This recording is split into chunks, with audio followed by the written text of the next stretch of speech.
വാനം പോലെ മംഗല്യം കൊതിക്കുന്നു. മറ്റൊരു നാടകം നടക്കുന്നു.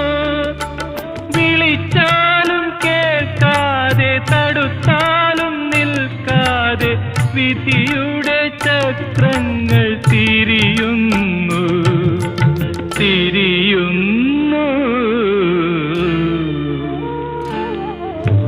തണ്ണീരിൽ വിരിയും താമരപ്പൂ, കണ്ണീരിൽ വിരിയും പ്രേമപ്പൂ, കനിയായി മാറും കാനനപ്പൂ, കാറ്റിൽ കൊഴിയും പ്രേമപ്പൂ.